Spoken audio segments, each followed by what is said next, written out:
News 7 Tamil, பொறுப்பும் பொது நலமும்.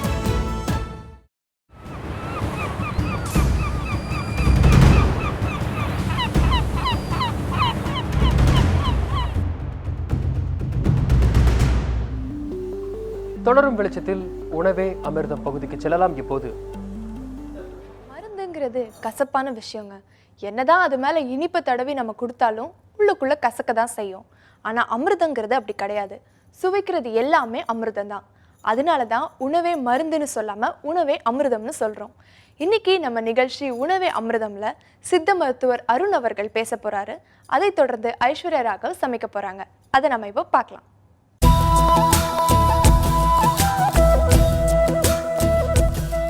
வணக்கம்.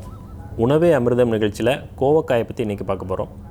பொதுவாக கோவக்காய்க்கு உடலில் இருக்கக்கூடிய சர்க்கரையை கொடுக்கக்கூடிய ஆற்றல் உண்டு. அதாவது நீரிழிவை கட்டுப்படுத்தக்கூடிய ஆற்றல் இந்த கோவக்காய்க்கு உண்டு. இது எல்லாருக்குமே தெரிஞ்சிருக்கும். பொதுவாக நீரிழிவு வியாதிகள் அவதிப்படுறவங்க எல்லாமே கோவக்காயை அதிகமாக பயன்படுத்துகிறத நம்ம பார்த்துருப்போம். இது ஏன் அப்படி அந்த பயன்பாடு இருக்குது அப்படின்னு கேட்டிங்கன்னா, இதனுடைய சுவை அப்படின்னு பார்க்கும்போது கசப்பு சுவையில் வருது. கசப்பு சுவையுடைய பொருட்கள் எல்லாமே நீரிழிவு நோயை கட்டுப்படுத்தக்கூடிய ஆற்றல் இருக்கும். இப்போ பாவக்காய் நம்ம பயன்படுத்துகிறோம் இல்லையா, அந்த மாதிரியான ஒரு சுவை தான் இந்த கோவக்காய்க்கு உண்டு.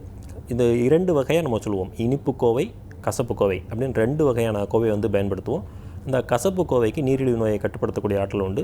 இந்த இனிப்பு கோவைக்கும் ஓரளவுக்கு அந்த நீரிழிவை கண்ட்ரோல் பண்ணக்கூடிய ஒரு ஆற்றலும் இருக்கும். பொதுவாக அந்த கோவக்காயை பயன்படுத்தும் போது நம்ம அதை அரை வேக்காடாக எடுத்து பயன்படுத்துகிறது நல்ல ஒரு பலனை தரும். முழுசாக அதை வேக வைக்காமல் ஒரு அரை வேக்காடாக பயன்படுத்தும் போது முழுமையான ஒரு சத்துக்கள் கிடைக்கக்கூடியதாக இருக்கும்.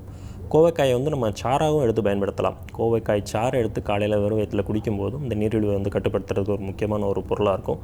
வேறு எந்த ஒரு மருந்து பொருளும் ஆரம்பிக்கலை, இப்போ தான் கண்டுபிடிச்சிருக்கோம், சர்க்கரை வியாதி ஆரம்ப நிலையில் இருக்குது அப்படின்னு நினைக்கிறவங்களாம் இது ஒரு உணவுப் பொருளாகவே பயன்படுத்தி அந்த சர்க்கரை வியாதியிலேருந்து வெளியே வர்றதுக்கு ஒரு முக்கியமான ஒரு உணவுப் பொருளாக இந்த கோவக்காயும் இருக்கும். இந்த கோவக்காயை நம்ம பயன்படுத்தும் போது உடலில் இருக்கக்கூடிய அதிகப்படியான பித்தத்தை குறைக்கக்கூடிய ஆற்றலும் உண்டு. அதிகப்படியான பித்தம் தான் அந்த நீரிழிவு வியாதிக்கு ஒரு முக்கியமான காரணம்னு சொல்லப்படுது. அந்த அதிகப்படியான பித்தத்தை குறைத்து செரிமானத்தை தூண்டி இயல்பான முறையில் உணவை சீரணித்து வெளித்தள்ளக்கூடிய ஆற்றலும் இந்த கோவக்காய் கொண்டு. உடலில் இருக்கக்கூடிய தேவையற்ற கிருமிகளை கண்ட்ரோல் பண்ணக்கூடிய ஆற்றல் இந்த கசப்பு சுவை காரணமாக இயல்பாகவே கிருமிகளை அழிக்கக்கூடிய ஆற்றலும் இருக்கும். அந்த கிருமியை அழிக்கக்கூடிய ஆற்றலும் இந்த கோவக்காய்க்கு இருக்கிறதுனால அந்த கிருமியை அழிப்பதற்கு நம்ம பயன்படுத்தலாம். வாயில் வரக்கூடிய புண்கள், வாயில் அங்கங்கே மவுத் அல்சர்னு சொல்லுவோம். சில பேருக்கு புண்கள் எப்பவும் இப்போ இருந்துக்கிட்டே இருக்கும். எந்த ஒரு காரணத்தினாலையும் அந்த புண்ணு குறையவே குறையாது. அதுக்கு பல்வேறு காரணங்கள் சொல்லப்படுது. வாய்ப்புண்ணுக்கு குடலில் பிரச்சனை இருந்ததுனால வரும். அதிகப்படியான மன அழுத்தத்தினால மன நெருக்கடிகளுக்குள்ளேயே அவங்க வாழ்க்கை இருக்கிறதுனா அவங்களுக்கு அந்த புண்ணு இருக்கும். ஆக்சிஜன் சப்ளை கம்மியாக இருக்குது, அந்த மாதிரியான சூழ்நிலையில் அவங்க தொழில் இருக்குது, அவங்க தூங்குகிற இடம் இருக்குது அப்படின்னாலும் அவங்களுக்கு வாய்ப்புண்கள் அதிகமாக வரும். அந்த மாதிரியான எந்த வகையினால் அந்த வாய்ப்புண் வந்திருந்தாலும் அதற்கு இந்த கோவைக்காய் ஒரு மிகச்சிறந்த மருந்தாக இருக்கும். ஒரு இளங்கோவைக்காயை அப்படியே எடுத்து நம்ம சவைச்சு சாப்பிட்டு அந்த காயை மட்டும் துப்பிட்டோம்னா, அந்த சாரை உள்ளே இறக்கிட்டோம்னாலே அந்த வாய்ப்புண் முற்றிலுமாக குணமாகிறதுக்கு ஒரு அடிப்படையான ஒரு முதலுதவி மருந்தாக இருக்கும். பல்வேறு வகையான மருந்துகள் நம்ம உள்ளே எடுத்துக்கிட்டாலும் இந்த கோவைக்காய் மூலமாகவே அந்த வாய்ப்புண் முற்றிலுமாக குணப்படுத்த முடியும். இன்னும் இந்த கோவைக்காயை நம்ம வற்றலாக்கி பயன்படுத்தலாம். பொதுவாக தமிழருடைய மரபில் அந்த வற்றல் பயன்படுத்தக்கூடிய முறை இருக்கும். இந்த சீசனில் கிடைக்கக்கூடியதை ஆண்டு முழுக்கும் பயன்படுத்தணும் அப்படிங்கிறதுனால வற்றலாக பயன்படுத்தக்கூடிய ஒரு தன்மை இருக்கும். இந்த கோவைக்காய் வற்றல் நம்ம ப்ரிப்பேர் பண்ணும்போது அந்த நிழல் உலர்த்தலை உலர்த்தி மோரில் ஊற வச்சுட்டு நம்ம நிழல் உலர்த்தலை அந்த வெயில் நேரடியாக அதில் படாமல் அந்த நிழலில் இருக்கக்கூடிய அந்த ரேஸ் மட்டும் படக்கூடிய அந்த ஒரு சூழ்நிலையில் அதை வற்றலாக்கி அதை பயன்படுத்தும் போது நான் குறிப்பிட்ட எல்லா பலன்களையுமே அதை பயன்படுத்த முடியும். பொதுவாக இந்த கோவைக்காய் அன்றாட உணவுலேயே பயன்படுத்திக்கலாம். டெய்லி சேர்த்துட்டோம்னாலே அதிகப்படியான சர்க்கரை, இப்போ பரம்பரையில் யாருக்காவது நீரிழிவு வியாதி இருக்குது, நமக்கும் வரக்கூடிய வாய்ப்புகள் அதிகம் இருக்குது அப்படிங்கிறவங்க தினமுமே அதை ஒரு 2-3 காய் அளவு சாப்பிட்டா கூட போதும். நிறைய சாப்பிடணும் இல்லை. மற்ற காய் சாப்பிடும்போது இது ஒரு 2-3 காய் இருக்கிற அளவுக்கு நம்ம சாப்பிட்டுக்கிட்டு வந்தோம்னாலே அந்த நீரிழிவை கண்ட்ரோல் பண்ணக்கூடிய முக்கியமான சத்து இந்த கோவைக்காய்க்கு இருக்குங்கிறத நம்ம பார்க்கலாம். இன்றைக்கி ஐஸ்வர்யா அதை வச்சு என்ன செய்ய போகிறாங்கிறத இப்போ பார்க்கலாம்.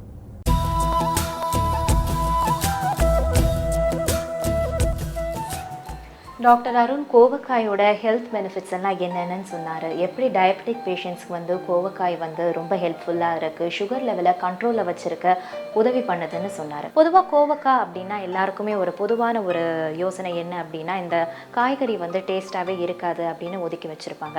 ஆனால் அப்படி இல்லைங்க, கோவக்காய் ரொம்ப டேஸ்டியான ஒரு காய்கறி தான். அதை சமைக்கிற விதத்தில் சமைச்சா ரொம்பவே டேஸ்டியாக இருக்கும். இன்றைக்கி 2 விதமான டிஷ்ஷஸை நம்ம கோவக்காயில் பண்ண போகிறோம். ஒன்று கோவக்காய் பொடித்தூள், இன்னொன்று கோவக்காயில் பொரிச்ச குழம்பு பண்ண போகிறோம். இன்றைக்கி மெயின் இன்க்ரீடியண்ட் கோவக்காய். இந்த கோவக்காவை முதல்லையே நான் வேக வச்சுருக்கேன். கோவக்காவும் நல்லாவே வெந்திருக்கு. இதில் பாதி வந்து பொடி தூவலும் மீதியை வந்து நம்ம பொரிச்ச குழம்பும் பண்ண போகிறோம். ஒரு அரை குழிக்கரண்டி எண்ணெய் போடலாம். எண்ணெய் காஞ்சிருச்சு. இப்போ கடுகு போடலாம்.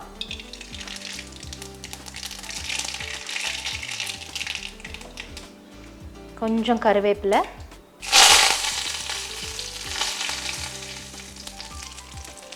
இதில் நம்ம வேக வச்சுருக்க கோவக்காயும் போடலாம். இப்போ கோவக்காய்க்கு எவ்வளவு உப்பு வேணுமோ அந்த அளவு உப்பை சேர்த்துடலாம். இதில் இன்னொரு விதமாகவும் பண்ணலாம் இந்த கோவக்காய் பொடி தூவலை. இப்போ நம்ம உப்பு சேர்க்குறோம் இல்லையா, இப்போவே வந்து கொஞ்சமாக புளி தண்ணி விட்டால் லைட்டாக வந்து புளிப்பாக அந்த டேஸ்ட்டும் ரொம்ப நல்லாயிருக்கும். நம்ம பொரிச்ச குழம்பும் பண்ணுறதால நான் இப்போ புளி போடலை, ஏன்னா அதில் புளி சேர்த்து குழம்பு பண்ணுறதால இதில் புளிப்பு வேண்டாம் அப்படின்னு. ஏற்கனவே நல்லா வெந்திருக்கிறதால இதில் திருப்பியும் வந்து நம்ம ஃப்ரை பண்ணணும் அப்படின்னு அவசியம் இல்லை. இந்த பொடி வந்து பார்த்திங்கன்னா ஒரு 15 நாளைக்கு வரைக்கும் வந்து கெட்டு போகாமல் இருக்கும். இது வேறு எதுவுமே இல்லைங்க. இதில் வந்து நான் கடலைப்பருப்பும் காஞ்ச மிளகாய் மட்டும் போட்டிருக்கேன். இதை வந்து எண்ணெயில் வறுத்துட்டு அதுக்கப்புறமா வந்து கோர்ஸாக, அதாவது குறை குறைன்னு பொடி பண்ணி வச்சுருக்கேன். இந்த பொடியை ஆட் பண்ணிடலாம்.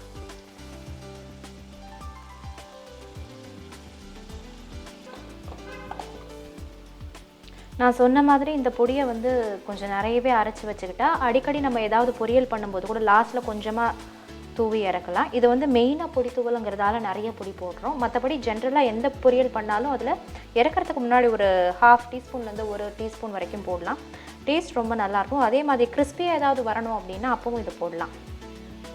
இதில் என்ன பண்ணலாம் அப்படின்னா, நம்ம இன்னும் கொஞ்சம் பொடியை கொஞ்சம் தூக்கலாக போட்டுட்டு கொஞ்சம் தேங்காவை துருவி போட்டோன்னா ரொம்ப டேஸ்டியாக இருக்கும். அப்போவே வந்து கொஞ்சம் உதிரியாக வடித்த சாதம் இருந்தால் அந்த சாதத்தை கொஞ்சம் இதில் போட்டு கலந்தோன்னா கோவக்காய் சாதம் ரொம்ப டேஸ்டியாக இருக்கும். வடை, அப்பளம் அந்த மாதிரி தொட்டுட்டு சாப்பிட்டா இன்னும் ரொம்ப டேஸ்ட்டாக இருக்கும். பொடித்தூவல் ரெடி ஆகிடுச்சு. ரொம்பவே நல்லா வந்திருக்கு இந்த பொடித்தூவல். பாருங்கள், கலரே வந்து பார்க்குறதுக்கு ரொம்ப நல்லாயிருக்கு. வாசனை அதை விட நல்லாயிருக்கு. பொடித்தூவல் ரெடி. அடுத்ததாக பொரிச்ச குழம்பு எப்படி பண்ணுறதுன்னு பார்க்கலாம். கோவக்காய் பொரிச்ச குழம்பு. தேவையான பொருட்கள்: துவரம் பருப்பு, கடலை பருப்பு, தனியா, காய்ந்த மிளகாய், மிளகு, புளி தண்ணீர், தேங்காய் துருவல், வெங்காயம், கருவேப்பிலை, கடுகு, வெந்தயம், உப்பு, எண்ணெய், கொத்தமல்லி. கோவக்காய் பொரிச்ச குழம்புக்கு பேஸ் அப்படின்னு வந்து பார்த்திங்கன்னா இப்போ நான் அரைச்சி வச்சுருக்க இது தாங்க. பார்க்குறதுக்கு துவையல் மாதிரி இருக்குது. இதில் என்னென்ன இருக்குது அப்படின்னா கடலைப்பருப்பு, தனியா, மிளகு, மிளகாய் இதெல்லாம் தான் இருக்குது. இதை வந்து கொஞ்சமாக வந்து தேங்காய் சேர்த்து நான் அரைச்சி ஒரு துவையல் மாதிரி வச்சுருக்கேன். பொரிச்ச குழம்புக்கு இது பேஸுன்னு நான் சொன்னதால் இதுக்கு தனியாக வந்து தனியா பொடியோ இல்லை மிளகாய் பொடியோ போட நம்ம தேவையில்லை. இப்போ எப்படி பொரிச்ச குழம்பு பண்ணுறதுன்னு பார்க்கலாம். வாணலி வந்து காஞ்சிருச்சு. இதில் கொஞ்சமாக எண்ணெய் விடலாம். கொஞ்சம் கடுகு, கொஞ்சம் வெந்தயம், கருவேப்பிலை, ஒரே ஒரு சிட்டிக்க பெருங்காயம். இதில் வெங்காயம் சேர்க்காமையும் பண்ணலை. நான் கொஞ்சமாக வெங்காயம் சேர்க்குறேன். ஆனால் தக்காளி சேர்க்கலை, ஏன்னா புளி தண்ணி மட்டும் தான் சேர்க்க போகிறேன். நீங்கள் வெங்காயம் தக்காளி ரெண்டும் சேர்த்தும் பண்ணலாம், வெங்காயம் தக்காளி இல்லாமையும் பண்ணலாம். இதுக்கு வெங்காயம் வந்து ரொம்ப கிறிஸ்பாக ஆகணும் அப்படின்னு இல்லை. வெங்காயம் வந்து பச்சை வாசனை போய் கொஞ்சம் வதங்கினாலே போதும். அதோட நம்ம கோவக்காய் வேக வச்சுருக்க கோவக்காவை சேர்த்துக்கலாம். கோவக்காய் பொரிச்ச குழம்பு நம்ம நல்லெண்ணெயில் பண்ணால் இன்னும் டேஸ்ட்டாக இருக்கும். நான் நல்லெண்ணெய் யூஸ் பண்ணல, இப்போ நார்மல் குக்கிங் ஆயில் தான் யூஸ் பண்ணியிருக்கேன். ஆனால் நீங்கள் பண்ணும்போது ஒரு முறை நல்லெண்ணெயில் பண்ணி பாருங்கள். அந்த வாசனையே வந்து ரொம்ப சூப்பராக இருக்கும் நல்லெண்ணெயில் பண்ணும்போது. வெங்காயம் நல்லா வதங்கிடுச்சு. அடுத்தது நம்ம வேக வச்சுருக்க கோவக்காயை இதில் ஆட் பண்ணலாம். இப்போ நம்ம அரைச்சி வச்சுருக்கோம் இல்லையா, தனியா, காஞ்ச மிளகா, மிளகு, கடலைப்பருப்பு, தேங்காய் சேர்த்து துவையல் மாதிரி அரைச்சி வச்சுருக்கோம். இதை வந்து நாம் இதில் ஆட் பண்ணிடலாம். இதை வறுக்கும் போது நம்ம பார்த்து வறுக்கணும். கொஞ்சம் வந்து வறுக்கிறது வந்து ஜாஸ்தி ஆச்சு அப்படின்னா இது கருக்குறோம். அதுக்கப்புறமா டேஸ்ட் வந்து நல்லா இருக்காது, கசந்து போயிடும். ஏற்கனவே கோவக்காய்க்கு வந்து ஸ்பெஷலாக தனியாக ஒரு டேஸ்ட் அப்படிங்கிறது இல்லை. இதெல்லாம் சேர்க்கும் போது தான் ஒரு டேஸ்ட் கிடைக்கும். அதனால் இதை வறுக்கிறது வந்து பதமாக பார்த்து வறுக்கணும். முடிஞ்ச அளவு வந்து சிம்மிலேயே வறுத்துட்டா நல்லது. நான் ஏற்கனவே புளி தண்ணியை வந்து கரைச்சி வச்சுருக்கேன். அந்த புளி தண்ணியை இதில் நம்ம ஆட் பண்ணிடலாம். புளி தண்ணி வந்து இதுக்கு ரொம்ப திக்காக கரைக்கணும் அப்படின்னு இல்லை, ரொம்ப தின் வாட்டரே வந்து போதும். ரொம்ப என்ன சொல்கிறது, கொஞ்சமாக புளி இருந்தாலே போதும். இது ஒரு 2 நிமிஷம் கொதிக்கட்டும். கொதிச்ச அப்புறம் பருப்பு தண்ணியை சேர்த்து இறக்கிடலாம். இந்த கன்சிஸ்டன்சி நமக்கு பிடிச்ச மாதிரி தான் கன்சிஸ்டன்சி. இது இப்படி தான் இருக்கணும் பொரிச்ச குழம்பு அப்படின்னு இல்லை. நமக்கு பிடிச்சா அதை திக்காக இருக்கலாம், இல்லைனா வந்து இன்னும் கொஞ்சம் தண்ணி ஆட் பண்ணிவிட்டு அதை வந்து டைல்யூட்டடாகவும் நம்ம பண்ணலாம். நான் வந்து ஒரு 6-7 பேர் சாப்பிட்ணும் அப்படிங்கிற மாதிரி அந்த இதில் குவான்டிட்டியில் நான் பண்ணிகிட்ருக்கேன். அதனால் இந்த கடாய் ஃபுல்லாக பண்ணியிருக்கேன். இந்த டேஸ்ட் நம்ம பார்த்துட்டு அதுக்கேற்ற மாதிரி உப்பு அட்ஜஸ்ட் பண்ணிக்கலாம். இன்னும் கொஞ்சம் தண்ணி வேணும்னா தண்ணி இது பண்ணிக்கலாம், இல்லை புளி தண்ணி வேணும்னா புளி தண்ணியை வந்து இது பண்ணிக்கலாம். ஆனால் புளி தண்ணியை ஆட் பண்ணும்போது நம்ம என்ன பண்ணணும் அப்படின்னா டைரெக்டாக போகக்கூடாது. புளி தண்ணியை திருப்பியும் கொதிக்க வச்சுட்டு தண்ணியை அதுக்கப்புறமா தான் ஆட் பண்ணணும்.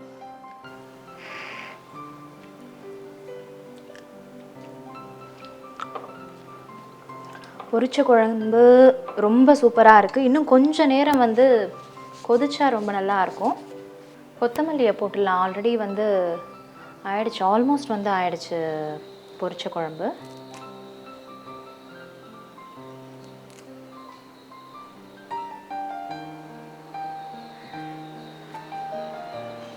வெதர் வந்து ரொம்ப நல்லா இருக்குது இன்றைக்கி. வந்து இந்த வெதரில் வந்து எப்போவுமே வந்து ஒரு மழை வருது அப்படின்னா சூடா டீ, பக்கோடா, பஜ்ஜி அந்த மாதிரி ஏதாவது சாப்பிட்டா நல்லாயிருக்கும். இல்லைன்னா இந்த கிளைமேட்டில் சுட சுட சாதம் போட்டு அது மேலே காரக்குழம்பு இல்லாத காரமாக ஒரு கிரேவி இந்த மாதிரி போட்டுட்டு பக்கத்தில் கொஞ்சம் அப்பளம் அந்த மாதிரி இருந்தால் நல்லாயிருக்கும்.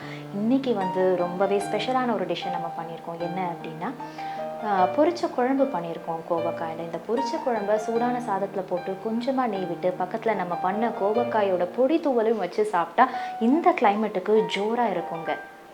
ஐஸ்வர்யா அன்னைக்கு நமக்கு செஞ்சு காமிச்ச கோவக்காய் பொரிச்ச குழம்புல உள்ள இன்க்ரீடியன்ட் எல்லாமே பாருங்கள். அதில் இருக்கக்கூடிய கோவைக்காயாக இருக்கட்டும், அதில் இருக்கக்கூடிய மிளகாக இருக்கட்டும், அதில் இருக்கக்கூடிய வெந்தயமாக இருக்கட்டும், கருவேப்பிலையாக இருக்கட்டும். இப்போ வெந்தயம், கருவேப்பிலை இது எல்லாமே நீரிழிவை கட்டுப்படுத்தக்கூடிய ஆற்றலுடையது.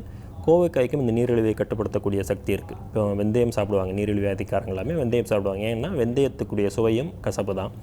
கருவேப்பிலைக்குடைய சுவை அது கறி வேப்பிலை இல்லையா, வேப்பிலைக்கு இன்னொரு நம்ம சமையலில் பயன்படுத்தக்கூடிய அதை கறிங்கிறது வந்து சமையல் பொருள் அப்படின்னு கறி மசாலான்னு சொல்கிறோம் இல்லையா, அதுக்காக தான் அதற்கு கறி வேப்பிலைனே பேர். பொதுவாக அந்த கருவேப்பிலைக்குடைய ஆக்ஷன் வந்து நீரிழிவை கண்ட்ரோல் பண்ணக்கூடிய ஆக்ஷன் அதுலேயும் இருக்குது. பொதுவாக தான் அந்த கருவேப்பிலையை ஒதுக்கி வைக்காத, நல்லா சாப்பிடு, முடி வளரும் அப்படின்னு சொல்லுவாங்க. இந்த முடி வளருங்கிறது ஒரு முக்கியமான ஒரு ஆக்ஷனாக இருந்தாலும் சர்க்கரை வியாதியை கட்டுப்படுத்தக்கூடிய ஆற்றலும் இந்த கருவேப்பிலைக்கு இருக்குது. மிளகு நல்ல ஒரு எதிர் உயிரி மருந்தாக நமக்கு செயல்படும். உடலில் இருக்கக்கூடிய தேவையற்ற இன்ஃபெக்ஷனை குறைக்கக்கூடிய ஆற்றலும் இந்த மிளகுக்கு இருக்குது. இதில் இருக்கக்கூடிய கோவை, அப்போ சர்க்கரை வியாதிக்காரங்கள் எல்லாமே இந்த கோவைக்காய் கறிக்குழம்பை அன்றாடம் பயன்படுத்தி இந்த நீரிழிவை கண்ட்ரோல் பண்ணுறதுக்கு ஒரு முக்கியமான ஒரு உணவாக இது பயன்படுங்கிறது எந்த ஒரு ஆச்சரியமும் இல்லை. வேறொரு நிகழ்ச்சியில் சந்திக்கலாம். வணக்கம்.